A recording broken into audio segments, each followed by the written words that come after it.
Welcome to my channel. మన ఛానల్లో ఈరోజు ధనుర్మాస పూజ చేసుకున్నామండి. మేము గుళ్ళో ధనుర్మాస పూజకి ఇచ్చినాము. ఆ రోజు మేము వెళ్ళినామండి. మేము వెళ్ళే లోపల అందరూ తయారయ్యే వచ్చి కూర్చున్నారు. పొద్దున్నే 4ంటికి మొదలుపెట్టినారండి పూజ. ఇలా గర్భగుడిలో అర్చన చేయించుకున్నాము. అందరికీ పేరు పేరున అర్చన చేసి హారతి ఇచ్చినారండి. చాలా బాగా చేసినారండి. మా ఊర్లో కోయిలకుంట్లలో పాండురంగ స్వామి దేవాలయం ఉండింది. ఆ దేవాలయంలో ఇలా అర్చకులు అందరూ బాగా ధనుర్మాసం పూజ చేస్తున్నారండి. ఇలా హారతి దేవునికి పాండురంగ స్వామికి ఇచ్చినారు. హారతి చూసుకున్నామండి. చాలా బాగా అలంకారం కూడా చేశారండి. ఈయన బాగా సత్యమైన స్వామి అండి. మనం ఏమన్నా అనుకున్నా కానీ నెరవేరుతాయండి. పాండురంగ స్వామి దేవాలయము చాలా పెద్ద దేవాలయం అండి. చాలా బాగా చేస్తారండి పూజలు. మాకు అబ్బిందండి. మేము మధ్యప్రదేశ్కి వచ్చే లోపలే ఇలా ధనుర్మాస పూజ చేయించుకున్నామండి. బయట ఉత్సవ విగ్రహాలు ఉన్నాయండి. ఉత్సవ విగ్రహాలను కూడా బాగా అలంకరించి చేశారండి. చూడండి, లోపల మూర్తికి ఇలా అలంకారం చేశారండి. అన్ని పూలమాలలతో ఆయనను బాగా అలంకరించినారు. కూర్మావతారంలో ఉంటారండి రంగనాథుని స్వామి.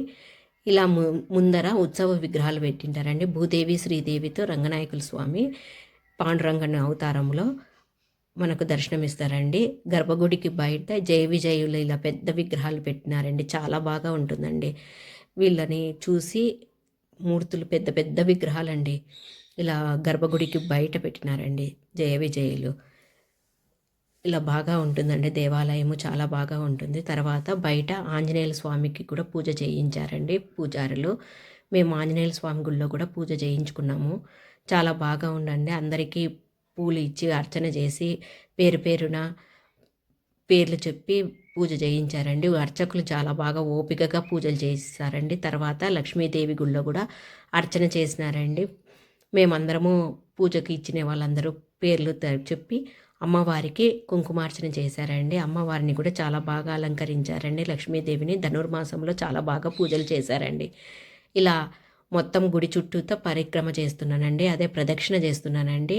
మీకు ఈ గోపురం అంతా చూపిస్తున్నాను. దేవాలయం కూడా చాలా పెద్దగా ఉంటుందండి. కోయిలకుంట్లలో పాండురంగని స్వామి దేవాలయము. ఇక్కడ కూర్మావతారంలో పైన విగ్రహము శిల్పులు చెక్కినారండి. రాతి దేవాలయం అండి. పూర్వకాలం దేవాలయం కదండి. ఇది చాలా పెద్దగా ఉంటుందండి. దేవాలయం విశాలంగా చెట్లన్నీ వేసింటారు. ఇలా లక్ష్మీ నరసింహస్వామి మూర్తిని కూర్చోబెట్టినారు. ఇలా గోపురం అండి దేవాలయంలో. ఇలా రాతి కట్టడంతో చాలా బాగా ఉంటుందండి. చూడండి ఎంత పెద్ద విశాలంగా ఉందో. మొత్తం గుడి చుట్టూతో ప్రదక్షిణ చేసుకుంటూ వెళ్తున్నామండి మేము.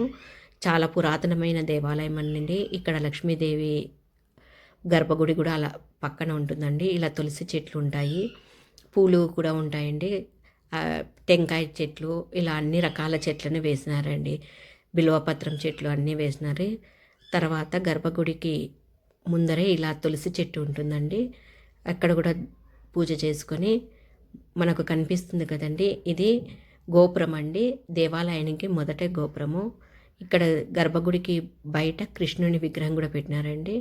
ఇలా మీకు అందరికీ చూపించుకుంటూ నేను ప్రదక్షిణ చేస్తున్నానండి. కోయిలకుంటలో చాలా బాగా చేసుకున్నామండి. మేము ఉదయం వచ్చినాము, తెల్లవారుజామున 6 కల్లా పూజ అయిపోయిందండి. ప్రదక్షిణ అంతా చేసుకున్నాము. ఇలా రావి చెట్టు కాడ దీపాలు పెట్టుకున్నామండి. ఇలా రావి చెట్టు కాడ పూజ కూడా చేసుకున్నామండి. రావి చెట్టు దగ్గర లక్ష్మీ సత్యనారాయణ స్వామి ఉంటారండి.